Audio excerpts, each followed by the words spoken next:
একবার। এই সাগর পারে আইসায় আমার মাতাল মাতাল লাগে, এই রূপ দেখিয়া মন পিঞ্জরায় সুখের পক্ষী ডাকে।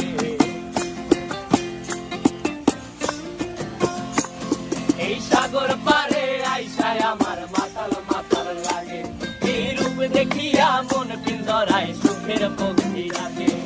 পারতাম যদি থাইকা যাইতে এই সাগরের পারে, ঝিনুক মালা গাইথা কাটাই দিতাম জীবনটারে। আমার মন বসে না শহরে, ইট পাথরের নগরে, তাই তো আইলাম সাগরে, তাই তো আইলাম সাগরে।